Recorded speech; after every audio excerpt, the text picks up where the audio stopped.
What's up, ninjas? My name is Sam World, and today we're going to be doing the top 5 audio effect plugins of 2016. This is going to be a list that's not in any order, guys. This is just going to be a list of my 5 favorite plugins. They're all going to be the best at what they do, and each one's going to do things differently. Now, it's important to note that these are going to be the plugins that I feel are most valuable to me. These are the ones that I was like, okay, these seem like they're the best at what they do, so I'm going to purchase it. I'm going to become a customer. Okay, so pretty much we're going to be looking at a compressor, at a suite, at a processor, at an EQ, and at a reverb. Those are going to be the five picks I'm going to have. Again, they're in no order. Just because I say number 5 for this doesn't mean it's worse than number 1 and whatnot, because they each do things differently. So let's get started. The first one is going to be a plugin that you can get for free on the Extra Records website, or if you have Ableton, you can utilize the OTT from it. And again, I just said the name. Number 5 is the OTT, by Extra Records. Now, OTT is pretty much going to be a downward and upward compressor, which is going to pretty much just make your sound instantly sound compressed as hell. Here we have a simple saw that has been PWM'd, at a hyper distortion and reverb to it. We're going to take the reverb off though, as you guys can see. Now, the moment we put OTT on it at 100%, you can see that it sounds heavily compressed. It sounds more compressed. Like, it just sounds loud, and that's it. Now you're going, okay, that does not sound loud compared to the other one. The thing about it is, if you reduce the amount, you can see it sounds more crisper, more edgy, and it just sounds more in your face. It's gonna be pretty much over compressed, so everything is coming out. Now, the OTT is cool because you can pretty much control the 3 bands. If you want more highs, you move this up. If you want less of it, you move it down, but we're gonna leave it here. If you want the mids, you can kind of let the mids out more, and vice versa. The amount section too, if you don't like that sound, you can reduce it to 50%, get kind of some parallel compression going on, and find the perfect setting. The OTT is used by so many people, and I've heard stories of Skrillex and Dioro having chains where they have like 4 to 8 OTTs from people who have worked with them before, and this is just crazy in my opinion, and you can see why the OTT is such an amazing plugin. Downward upper compressor, compression gets your sound just sounding straight up there. Best compressor by far in my opinion for that type of stuff. Again, this is audio effects for EDM, so if you're like mixing hip-hop or classical music, then the OTT might not be for you, obviously, but this is gonna be my first favorite plugin. Now, the next one, guys, is gonna be something that is really helpful, especially for people that don't know how to process vocals. And you guys guessed it, if you know I'm saying vocals, you guys know my favorite vocals processing unit is gonna be the CLA Vocals by Waves. Now, the CLA Vocals, guys, is made by Chris Lord Algie in collaboration with Waves, and if you guys don't know who he is, he's pretty much just, let's just say, famous, well-known in the mixing and mastering world.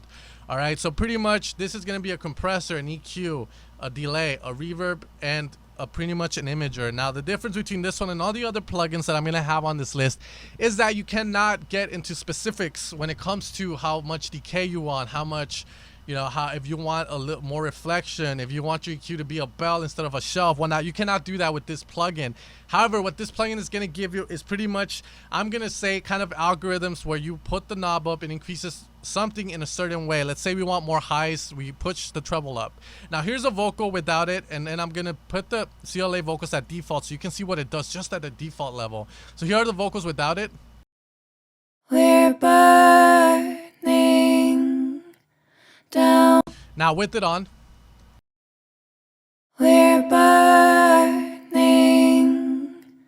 down. Now with my favorite preset on it called the Spaceman. We're You can see it just sounds so much better. It does the job right.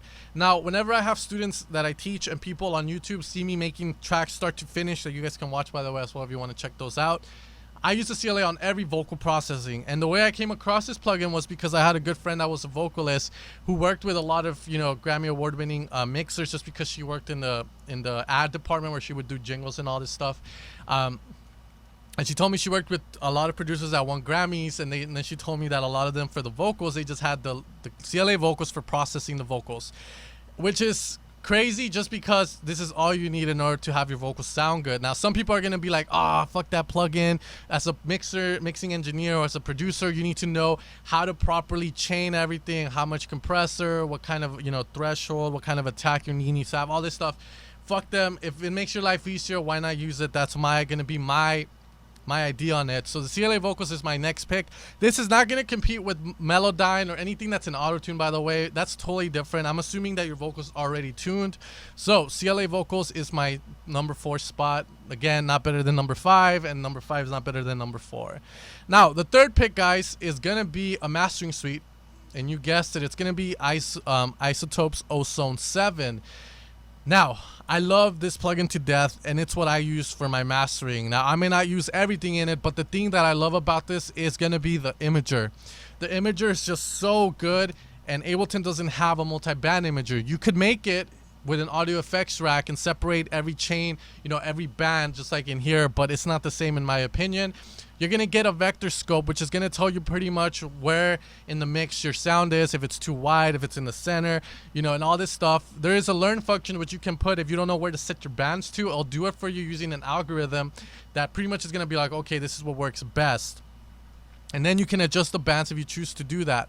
The next thing is the fact that, again, you're going to be able to set your low end fully mono, and you can choose, okay, anything below 150 fully mono, as a lot of mixing and master engineers always advise to have anything below 150 fully mono, like your kick and your sub bass.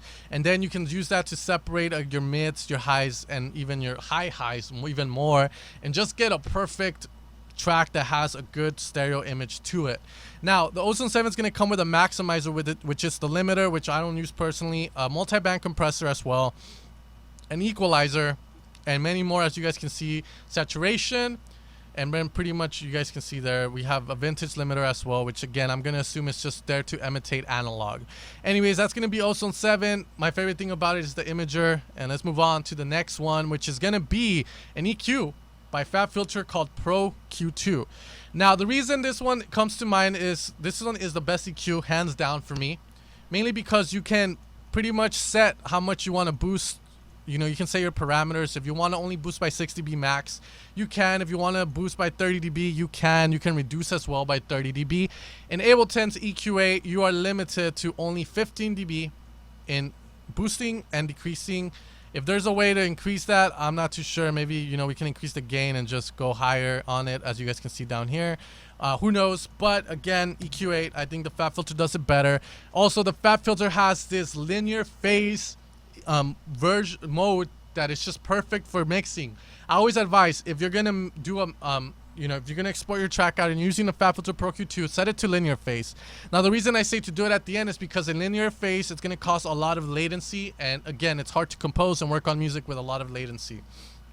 Now, the Fabfilter Pro Q2 is going to offer mid and side type of EQ, which is, again, is a more advanced version of the normal EQ, which I recommend you guys use.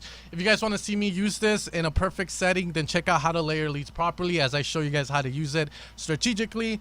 And then we can also choose left and right, which I don't really use that much. I only use mid side. Other than that, we have an analyzer post, and pretty much is going to be another standard EQ that just has a nice sound to it. And finally, the last one is going to be a reverb plugin, and it's going to be the Valhalla Room, the most popular reverb plugin out there.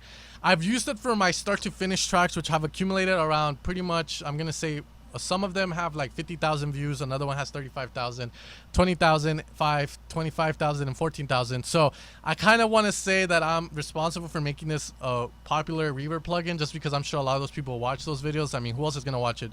Little girls looking for comedy videos. And this is the one I use. I like the presets because you can instantly just go for the right presets, like a hall.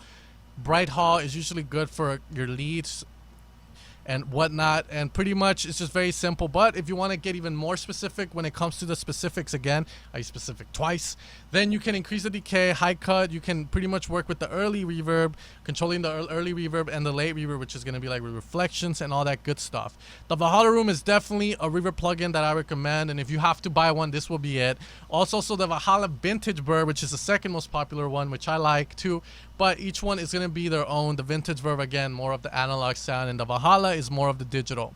Anyways, guys, thanks for tuning in for this top 5. What are your favorite plugins that you guys use the most? If you guys want to leave them below, like your favorite compressor, your favorite imager, your favorite EQ, your favorite vocals processor, make sure to leave it in the comment below. Make sure to subscribe, hit the like button, and I'll see you guys next time. Take care and have a good one.